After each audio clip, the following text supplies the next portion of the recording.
forces armées, réalisé par la Direction de l'information et des relations publiques des armées.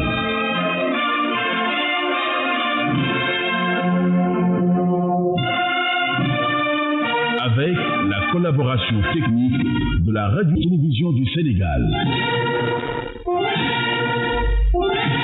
Armée Nation. Vous écoutez Armée Nation, la voix des Djambars. Quartier Dial Diop, mesdames et messieurs, bienvenue dans Armée Nation, la voix des Djambars, une production hebdomadaire spécialement dédiée à l'actualité dans les armées, réalisée au studio Feu Adjudant Mansour Diouf de la Direction de l'information et des relations publiques des armées. Nous souhaitons une très bonne écoute à tous les grands anciens, spécialement à l'adjudant-major à la retraite Kémo Sané depuis la région de Thiès. Tout de suite, le sommaire. Dans le mini-journal, nous aurons la visite de prise de contact du chef d'état-major général des armées en zone militaire numéro 3, suivi de la leçon inaugurale de l'école d'application du service de santé des armées. Dans la ligne de mire, nous vous proposerons un entretien avec le commandant de la zone militaire numéro 1 sur les préparatifs de la fête de l'indépendance du 4 avril prochain en zone militaire numéro 1 et la séance de sensibilisation sur la sécurité routière en zone militaire numéro 2. Vos avisés communiqués et disques du soldat seront les derniers éléments de cette émission.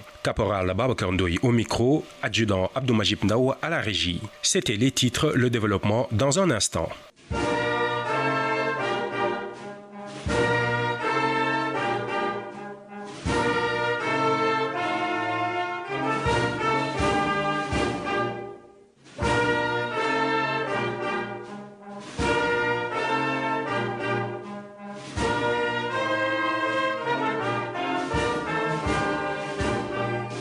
Le vice-amiral d'escadre Omar Ouad, chef d'état-major général des armées, a effectué le mardi 17 mars 2026 une visite de prise de contact en zone militaire numéro 3. Accueilli à l'aérodrome de Kaolack par le colonel Massamba Thiam, commandant de zone, le chef d'état-major général des armées, accompagné des grands commandements et services, s'est successivement rendu à la gouvernance et au poste de commandement de la zone où il a suivi un exposé, signé un livre d'or et visité le bâtiment du poste de commandement nouvellement construit. Face à la troupe au carré d'armes du 3e bataillon d'infanterie, il est revenu sur les objectifs de sa visite, les défis à relever et les 5 priorités à mettre en place pour permettre aux unités de la zone de mener à bien leur mission.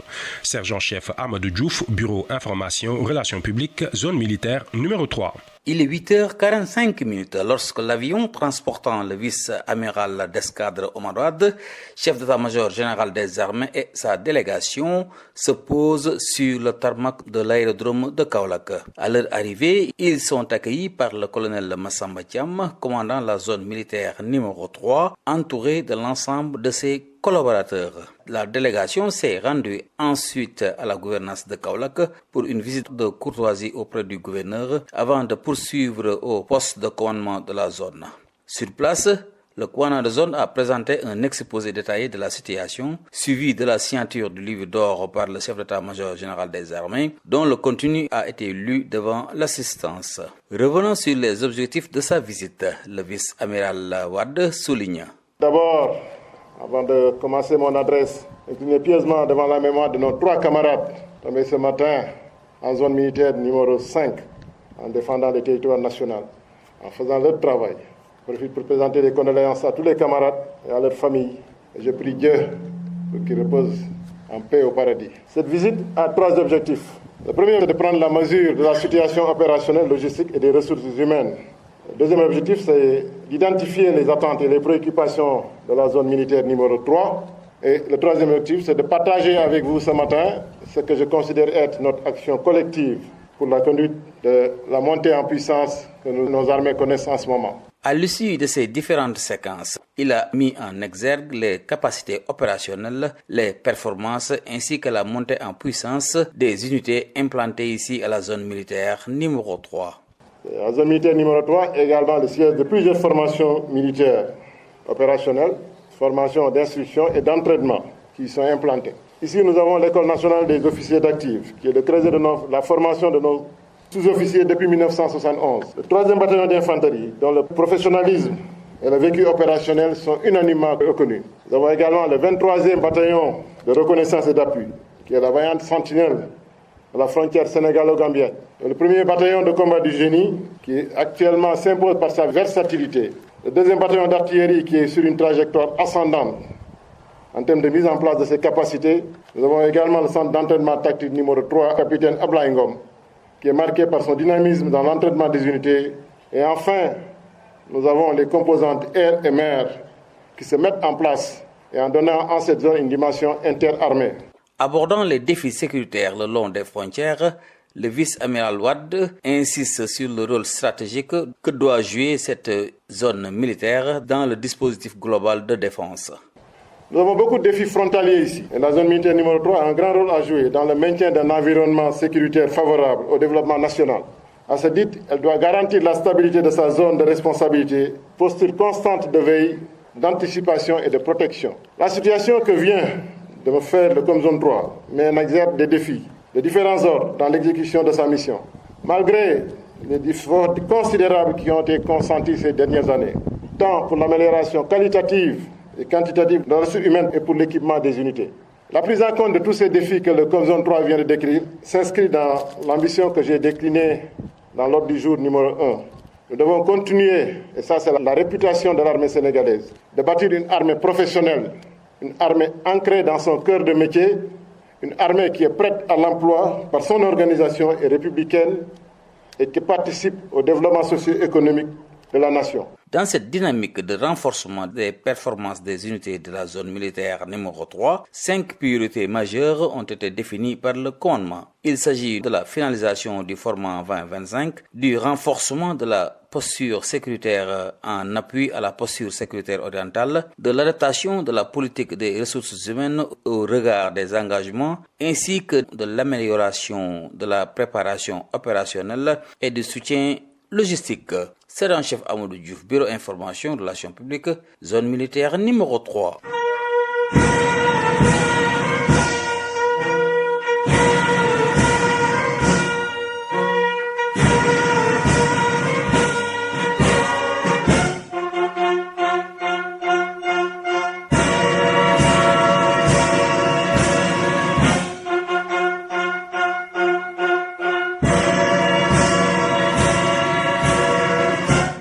L'école d'application du service de santé des armées a organisé une leçon inaugurale au profit de 30 officiers stagiaires paramédicaux le jeudi 26 mars 2026 à la salle conférence de la dite école au camp général Muntaga Diallo de Bel-Air. Elle a été animée par le médecin-colonel Sarah Bourining, professeur agrégé du service de santé des armées et chef du département de médecine de l'hôpital principal de Dakar. Le thème choisi cette année est « Maladies chroniques dans les forces armées, impact sur l'aptitude, indemnisation ». Le vice-amiral d'escadre Omar Wade, chef d'état-major général des armées, a présidé la cérémonie en présence de plusieurs autorités militaires. Soldats de première classe, Ansoumana Sagna. L'école d'application du service de santé des armées continue à offrir une formation de qualité à ses officiers pour être en phase avec la réalité du terrain. La leçon inaugurale a été placée sur le thème « Maladies chroniques dans les forces armées ». Impact sur l'aptitude indemnisation. Le médecin-colonel Sarabouri Nying, conférencier, professeur agrégé du service de santé des armées et chef du département de médecine de l'hôpital principal de Dakar, trouve sa pertinence. Un thème qui a été choisi par l'équipe dirigeante de l'école d'application du service de santé des armées. C'est pour moi l'occasion de les féliciter encore une fois sur la pertinence du thème qui a été choisi cette année pour la leçon inaugurale destinée aux officiers élèves et élèves sous-officiers paramédicaux de l'école d'application. Un thème qui porte sur les maladies chroniques au sein des forces armées et en termes d'impact de ces maladies chroniques sur l'aptitude de nos soldats et en termes également de procédures d'indemnisation lorsqu'un militaire malade ou blessé a présenté des séquelles et qui doivent relever d'une indemnisation, en d'autres termes, lorsqu'ils doivent bénéficier d'une pension militaire d'invalidité. Un thème pertinent parce que ce qu'on remarque à travers le monde entier, c'est de plus en plus une émergence des maladies chroniques. Quand on parle de maladies chroniques, il faut savoir que les principales maladies chroniques, on peut les nommer, c'est les maladies cardiovasculaires. Quand on parle de maladies cardiovasculaires, c'est l'infarctus du myocarde, c'est-à-dire la crise cardiaque, comme on l'appelle communément. C'est également les accidents vasculaires cérébraux qui immobilisent nos djambars. À côté des maladies cardiovasculaires, il y a le diabète, un fléau rampant dont la fréquence augmente jour et jour, avec tout son lot de morbidité et de complications. Il y a également les maladies respiratoires chroniques, c'est l'asthme, c'est également les bronchopneumopathies chroniques obstructives qui touchent surtout les sujets adeptes de l'utilisation du tabac et qui finissent par développer ce qu'on appelle une insuffisance respiratoire chronique, c'est-à-dire des sujets qui, à la longue, seront même incapables de respirer sans l'apport d'une machine pour leur délivrer l'oxygène. Et c'est enfin les cancers également font partie de ce lot. Les armées sont confrontées à la montée progressive des maladies chroniques, à l'image de ce qui est observé dans la population en général. Hypertension artérielle, diabète, maladies respiratoires chroniques, pathologies cardiovasculaires ou encore affections auto-immunes. Ces maladies représentent désormais un enjeu majeur pour la santé des militaires et pour la gestion des ressources humaines dans les forces armées. Le médecin-colonel Sarah Bourigny sur les prises de précaution de ces maladies chroniques dans les armées. Les maladies chroniques, c'est des mesures de prévention primaire et je peux dire que c'est des mesures qui peuvent être classées en deux classes de mesures. C'est des mesures importantes pour la sélection au recrutement et des mesures également préventives chez le militaire en cours de carrière avec des visites médicales périodiques qui sont régulières et avec un suivi médical également très rapproché pour tous les hommes afin de leur garantir une pérennité de l'activité. Prenant la parole, le vice-amiral d'escadre Omar Wade a salué l'engagement consenti par l'EASA et réaffirme son soutien sans faille pour bâtir une armée meilleure. J'ai également adressé mes félicitations au médecin-colonel commandant de l'école d'application du service de santé des armées, ainsi qu'à l'ensemble de son équipe. L'EASA occupe une place centrale dans la formation et le perfectionnement des cadres du service de santé des armées. Le travail accompli quotidiennement au sein de cette école contribue à former des professionnels capables d'exercer leur métier dans des contextes opérationnels exigeants et parfois imprévisibles.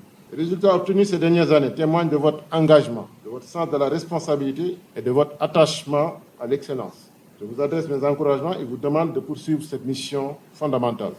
Mesdames et messieurs, je voudrais également réaffirmer ici mon engagement à accompagner le développement de la direction du service de santé des armées et notamment l'école d'application du service de santé. Cette leçon inaugurale a été une expérience bénéfique pour ces futurs médecins militaires. L'EASA se veut être un véritable temple du savoir de la médecine afin de former des médecins militaires aptes à servir la nation.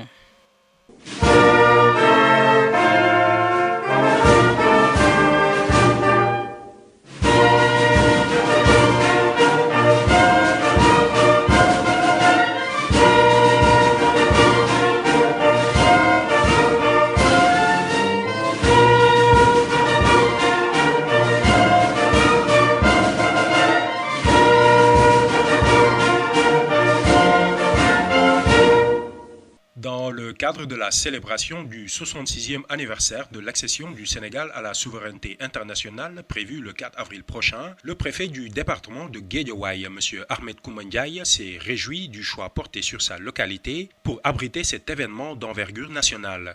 Il a appelé les populations de cette circonscription à s'en approprier pleinement. C'était lors d'une réunion tenue le vendredi 27 mars 2026 dans la salle de réunion de la préfecture de Guédiawaye en présence du commandant de la zone militaire numéro 1, le colonel Clément Chrysogone Nassalan. Écoutons le préfet Ahmed Koumandiaye au micro du caporal Abdoul Gadri Diallo. Nous nous réunissons aujourd'hui à quelques jours de la célébration du 66e anniversaire de l'accession de notre pays à la souveraineté internationale. Le 4 avril n'est pas qu'une simple date sur notre calendrier. C'est le symbole de notre unité nationale, de notre fierté commune. Pour cette année 2026, le thème retenu par le chef de l'État, les forces de défense et de sécurité partenaires des Jeux olympiques de la jeunesse 2026, souligne l'importance de la cohésion sociale et du rôle de la jeunesse dans le développement de notre nation. Monsieur le gouverneur, à l'occasion, voulant être fidèle à l'orientation présidentielle de rapprocher cet événement majeur à la population en délocalisant le défilé national à Thiès, le gouverneur est aussi allé dans le même sens. Il a voulu que la population de Dakar, la population surtout de la banlieue dakaroise, puisse s'approprier véritablement de cet événement. C'est pourquoi il a bien voulu nous faire cet honneur de désigner Guédiawaye pour recevoir le défilé régional. Et il faut le reconnaître, depuis lors, ça a suscité un engouement véritablement énorme, si je peux m'exprimer ainsi. Et les populations sont mobilisées comme un seul homme présentement pour pouvoir réussir en tout cas ce défi qui leur est lancé. C'est un honneur pour eux, mais aussi un défi qu'ils vont relever. Parce que Guédiawaye aussi est une contrée d'hommes et de femmes de défi. C'est pourquoi nous n'avons aucune inquiétude à ce niveau-là. Et depuis lors, des mesures sont en train d'être prises pour pouvoir véritablement réussir l'organisation de cet événement majeur. Donc à Guédiawaye, nous nous engageons à faire de cette édition un moment de communion exceptionnel.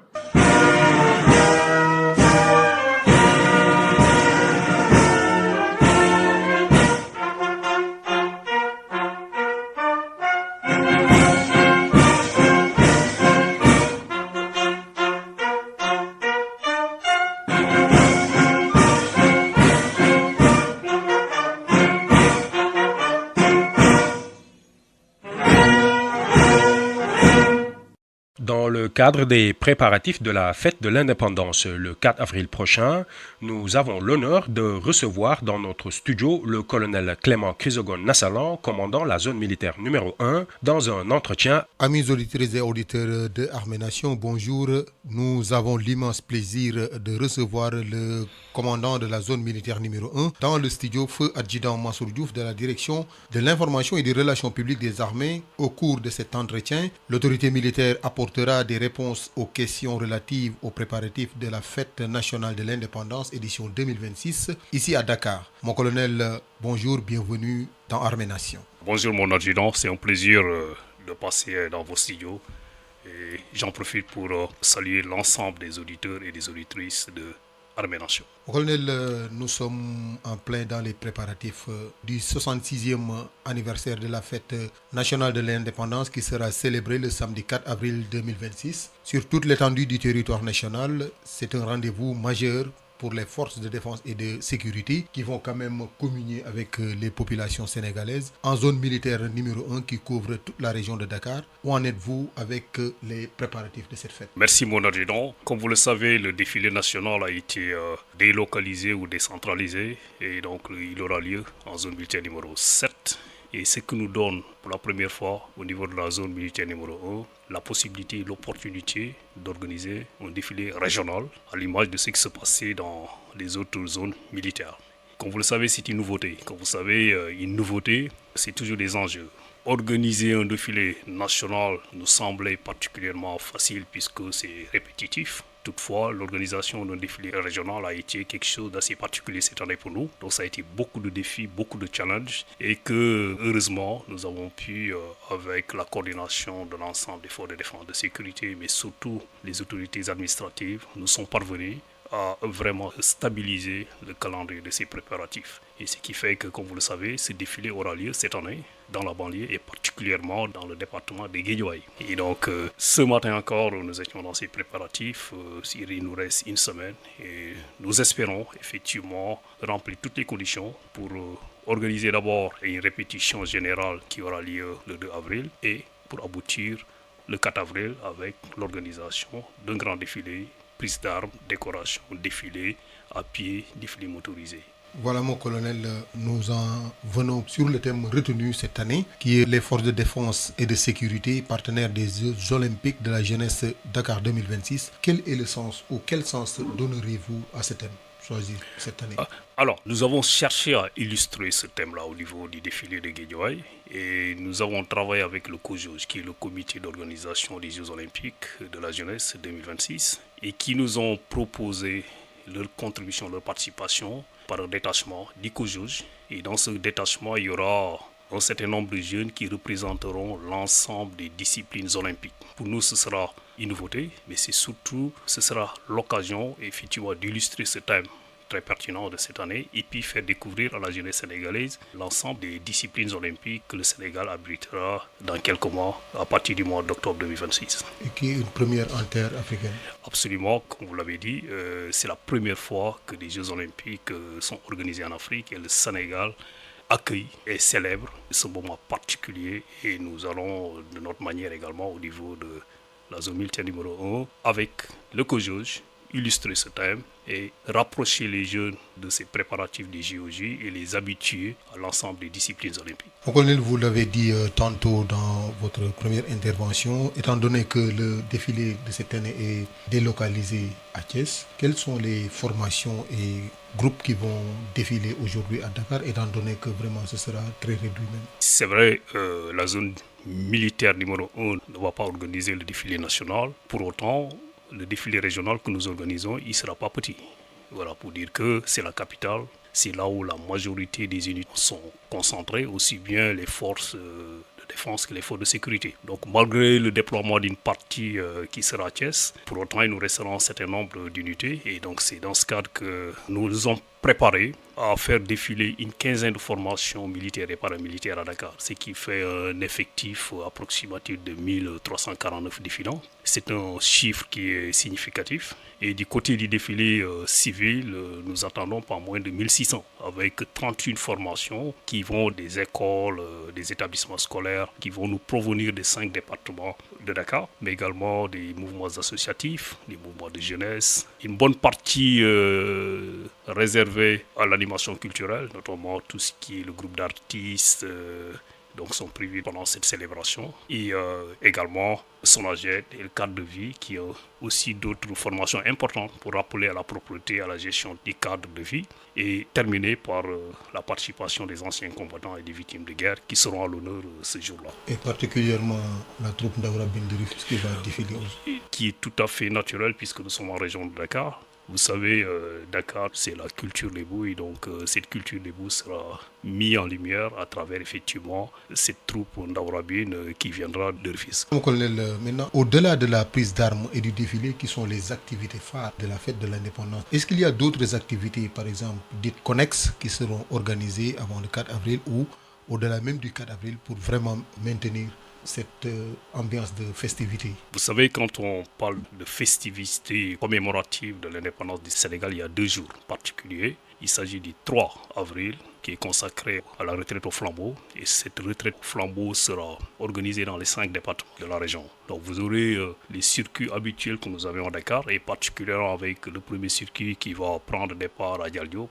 qui passera au domicile du chef d'état-major général des armées, du haut commandant de la gendarmerie, en passant devant le Petit Palais, ensuite passer devant le Palais de la République et nous espérons que le président de la République sera disponible, comme habituellement, sortir, saluer justement ces jeunes et ces détachements militaires, paramilitaires qui seront dans ce détachement de la retraite au flambeau. Nous aurons également un deuxième circuit, toujours à Dakar, qui prendra départ à partir du rond-point de Liberté 6, qui passera dans les Libertés, Niaritali, et pour prendre fin au niveau de la place de l'Obélisque. Dans les départements, à Guédiawaye par exemple, il y aura 2 circuits, et de même que Pikine également, de même que Kermassa, de Rufisque, et même l'île de Gorée, qui aura également son petit circuit qui sera organisé par les militaires, les marins, qui seront effectivement à Gorée pour célébrer ces moments. Et donc ça c'est la partie du 3 avril et le 4 avril bien entendu, comme vous le savez, c'est le grand jour, les grands défilés. En vous entendant, on saura que tout Dakar sera couvert par la retraite au flambeau. Parfaitement, c'est ça l'objectif, que tous les quartiers de Dakar sentent que le Sénégal s'achemine vers la commémoration de la fête de l'indépendance qui aura lieu le lendemain, notamment le 4 avril. Donc il est important que cette retraite au flambeau puisse passer au niveau les artères les plus importants de la capitale, mais également de la banlieue, qui seront accompagnés par des détachements militaires, des détachements paramilitaires. Cette année même, au niveau de la banlieue, il y aura la participation des chevaux de la gendarmerie. Je crois que ça va donner un cachet beaucoup plus relevé à cette retraite au flambeau au niveau de la banlieue. Pour une bonne réussite éclatante de ce 66e anniversaire de la fête nationale du Sénégal, quel message ou invite feriez-vous à l'endroit des populations de Dakar pour que vraiment ça devienne une réussite totale? À l'endroit de la jeunesse de Dakar, je veux dire le département de Dakar, mais aussi les autres départements, je les invite à une mobilisation importante, comme ça se fait habituellement. Je les attends, que ce soit à Dakar, dans le département de Dakar, mais également au niveau de la banlieue, particulièrement puisque, comme vous le savez, c'est la banlieue qui a l'honneur. Et nous attendons massivement la jeunesse de Pikine, de Guédiawaye, de Keur Massar, pour montrer qu'elle mérite cette commémoration dans leur localité. Et donc nous attendons qu'elles viennent en masse, mais surtout leur demander de montrer ou de rajouter encore davantage leur capacité à montrer leur civisme, leur citoyenneté pendant ces moments particuliers où effectivement il y a des centaines, des milliers de jeunes qui sortent, donc de faire preuve de beaucoup de vigilance, de preuve de sérénité pour éviter qu'il y ait des accidents qui pourraient gâcher notre fête. Donc voilà, c'est l'appel que je lance, de dire ok, faites la fête, mais tout en gardant à l'esprit un certain nombre de comportements qui éviteraient des accidents ou des débordements. Voilà, amis auditeurs, Armée Nation vous remercie, mon colonel. Nous vous rappelons que nous sommes avec le colonel Clément Chrysogon-Nassalan, commandant la zone militaire numéro 1. Cet entretien porté sur les préparatifs de la célébration du 66e anniversaire de la fête nationale du Sénégal. Ce sera célébré le samedi 4 avril 2026 à Dakar et sur toute l'étendue du territoire national.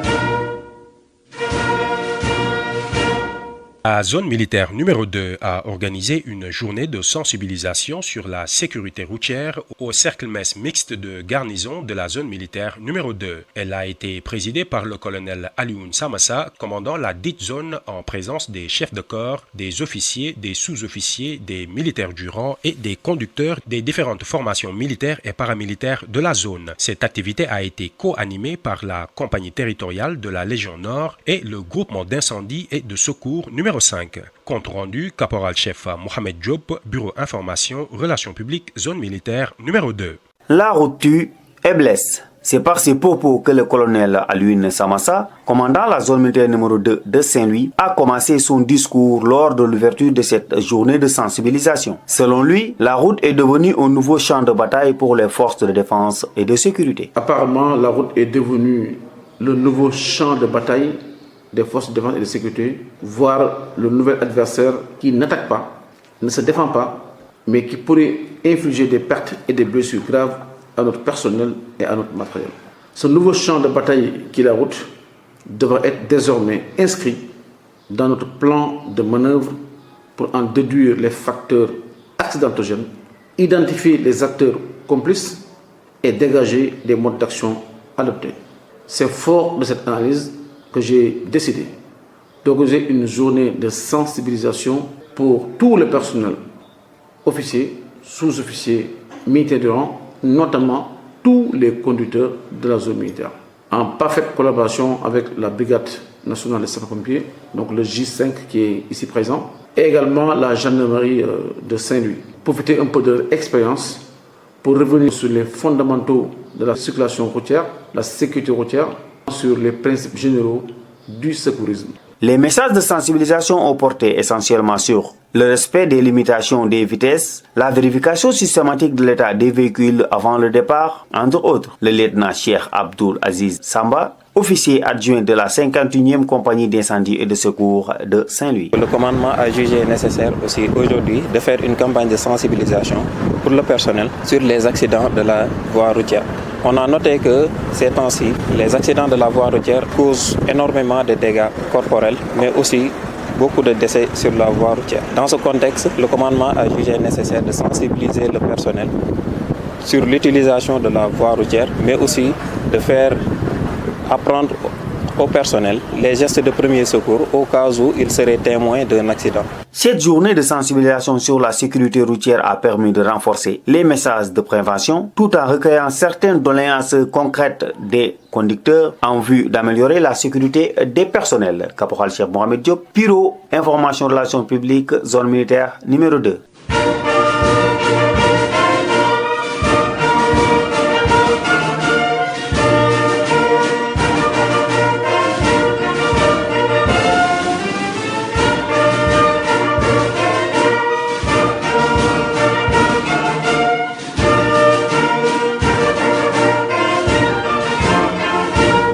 À présent, place à votre disque du soldat.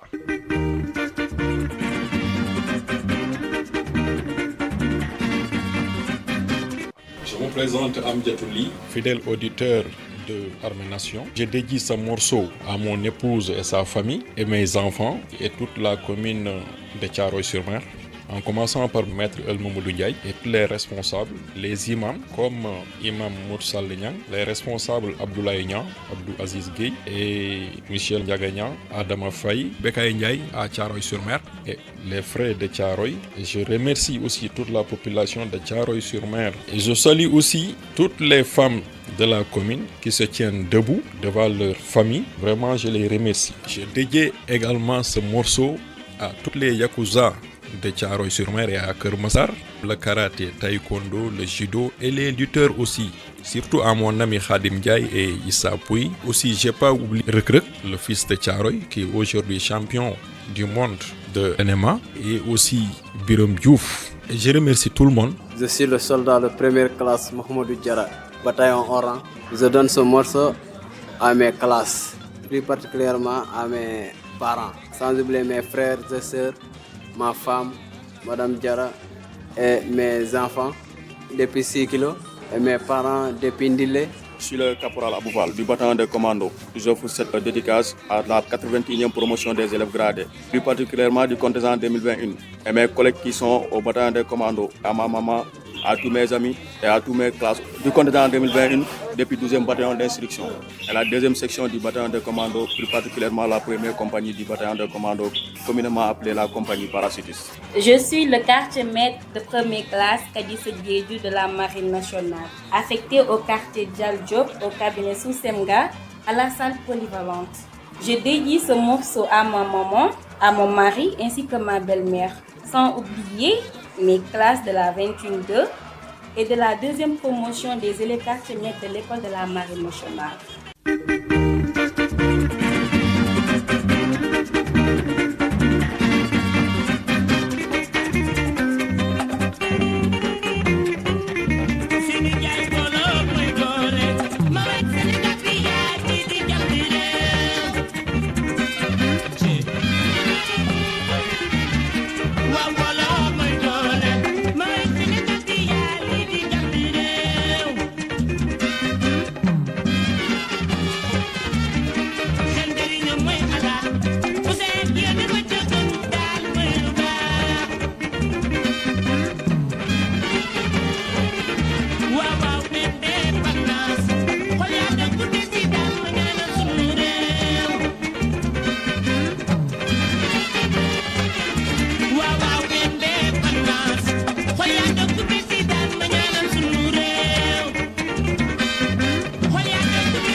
mooy góoru Issa Mbaye Mansour xëy baax yomb na lool li jafe kay mooy nga dëkk ca te ba kay baax te yaa ngi baax ëllëg ñu bala ngay baax góoru Sophie Mbaye mbar war na gëleem ga te ma way la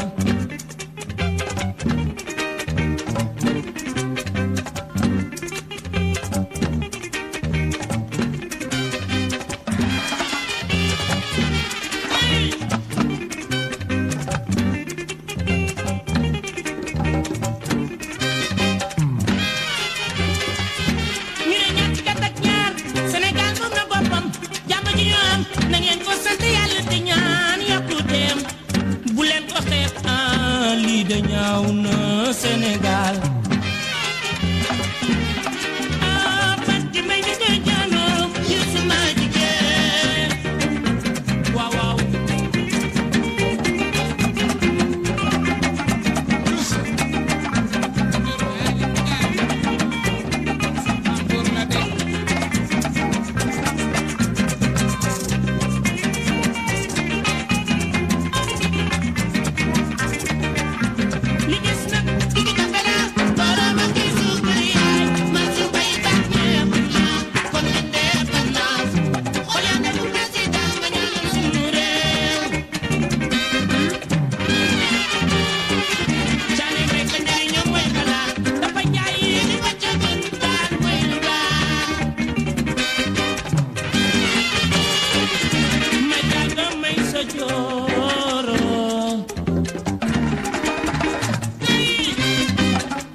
Chers auditeurs, nous voici au terme de cette émission. Nous souhaitons par anticipation une bonne fête de l'indépendance à tous les Sénégalais partout dans le monde. Je vous rappelle que vous aviez au micro le caporal Babacar Ndoye, à la régie l'adjudant Abdou Majib Ndaoua. Rendez-vous la semaine prochaine à la même heure.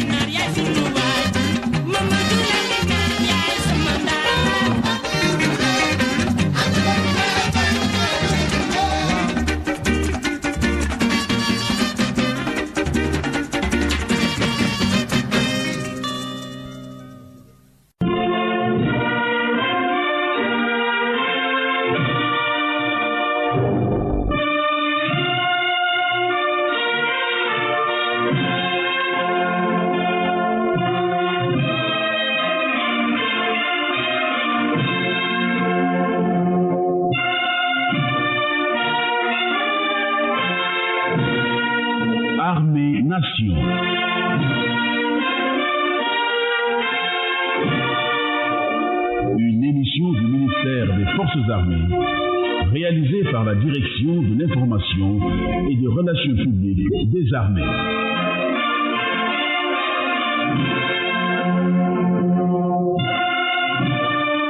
Avec la collaboration technique de la Radio-Télévision du Sénégal.